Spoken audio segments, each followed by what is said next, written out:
connaissez un petit peu le principe? Non, pas trop. Ici, ce ne sont pas des boîtes de jouets, mais les tout nouveaux calendriers de l'Avent que cette mère de famille vient acheter. Le principe, remplacer les traditionnels carrés de chocolat par des figurines. Depuis 3 ans, l'industrie du jouet s'est emparée du rituel du calendrier de l'Avent et l'a même modernisé. Donc on a différents univers. On a les princesses, la police, les pirates. Alors là, c'est un calendrier de l'Avent qui est adapté pour les tout petits, à partir d'1 an et demi jusqu'à l'âge de 5 ans. Ce sont des grosses pièces à l'intérieur. Donc il n'y a aucun danger pour les tout petits. Ils ne pourront pas les mettre à la bouche ni les avaler. Dans ce rayon, une dizaine de modèles de 10 à 35 €.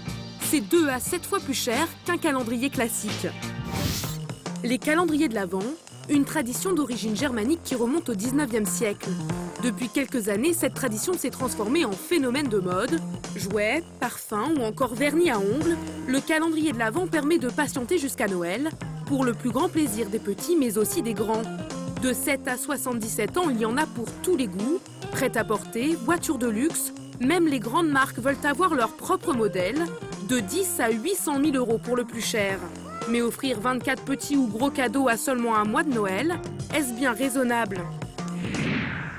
Versailles, en région parisienne. On ouvre la boîte, il y a 24 petites cases, tu vois Gaspard, on va en ouvrir une par jour jusqu'à l'arrivée du Père Noël. Comme beaucoup de parents, Anne-Sophie a succombé à la mode du calendrier jouet. Pour elle, le concept est rentable et ludique. Alors on l'a payé une quinzaine d'euros, ça peut sembler un petit peu cher comme ça, mais c'est vrai qu'on va le réutiliser plusieurs années de suite, donc finalement je trouve que c'est un bon investissement. Plutôt que de manger des chocolats tous les jours avec le risque de carie, je trouve ça plus sympa d'avoir des petits jouets à monter en fait. Et ça tombe plutôt bien, car quand on demande à Gaspard et Augustin ce qu'ils préfèrent, la réponse est sans détour. Des jouets! Des calendriers avec des jouets. Une fois Noël terminé, pas question de ranger ses figurines. Gaspard et Augustin continuent à jouer avec les petits personnages qu'ils ont reçus l'an passé. Augustin, est-ce que tu veux qu'on remette un petit nounours dans le paquet, regarde? Si cette maman accorde tant d'importance à ce calendrier, c'est pour que ses fils en gardent un souvenir impérissable. Quand j'étais petite, mes parents m'en offraient. Donc c'est vrai que Noël, c'est avant tout perpétuer la tradition. Elle est encore plus importante quand on a des enfants. Donc c'est important pour moi de leur en offrir. Le calendrier de l'Avent, un rituel qui se transmet de génération en génération. Pour cette psychologue pour enfants, cette tradition véhicule une valeur essentielle, la patience. Le calendrier de l'Avent reste un rituel important dans les familles parce qu'en fait, il y a ce côté attente et je pense que c'est un élément assez important aujourd'hui parce que tout va trop vite en ce moment dans notre société. Et là, on prend le temps, justement, jour après jour, de mettre les choses en place, de vraiment se dire, de planifier Noël et de faire un compte à rebours, finalement. Voilà, Pour autant, pas question de tomber dans l'excès avec ces nouveaux calendriers. Les parents doivent faire attention à ne pas gâcher l'effet de surprise de Noël.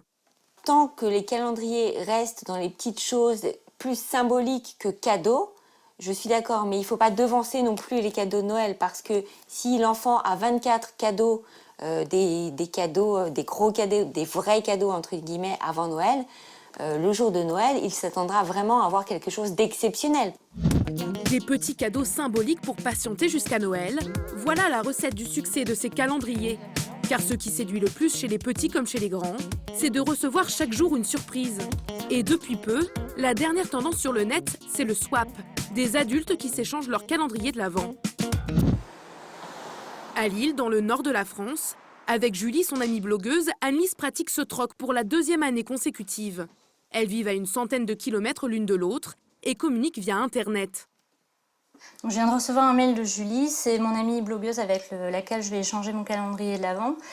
J'espère que tu vas bien, juste un petit mail pour te dire que j'ai fini ton calendrier, où en es-tu du tien. J'ai hâte d'être jeudi pour se voir et se les échanger. Bisous, Julie.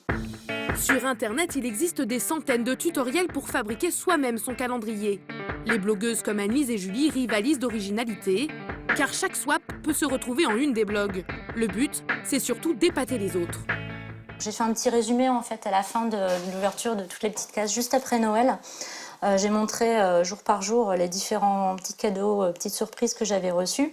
Et de son côté, Julie a également fait un article sur son blog où elle montre les cadeaux qu'on s'était échangés juste avant. Et ça, c'est le petit calendrier que je lui avais offert l'année dernière. C'est parti pour la préparation du calendrier. Ici, c'est différentes petites surprises que j'ai rassemblées. Et là, c'est la boîte dans laquelle je vais mettre les petits paquets à la fin et que je vais customiser. Comme l'an passé, Anne-Lise a choisi de préparer un calendrier beauté pour sa soipeuse, cette fois avec des produits inédits. Ok, hop, donc un petit vernis. Voilà. Ici, pas de fenêtre qui s'ouvre, mais des petits sachets numérotés pour chaque jour du mois de décembre, comme dans un calendrier classique. À l'intérieur, 24 produits pour se faire belle, savon parfumé, baume pour les lèvres, crème pour le corps. Et puis c'est aussi un petit eyeliner un peu rigolo. Avoir son propre calendrier, pour cette mère de famille, c'était aussi une façon de retomber en enfance. On se retrouve un petit peu comme des gamines qui ouvrent un calendrier de l'Avent plein de chocolat, sauf que nous, c'est des produits de beauté. Il ne lui reste plus qu'une semaine pour terminer ce calendrier et l'échanger avec Julie. Le plus dur, c'est de tenir finalement jusqu'à la date prévue, parce que comme on s'échange les calendriers quelques jours avant le 1er décembre, il faut quand même être sûr qu'on va réussir à tenir la surprise jusqu'au bout.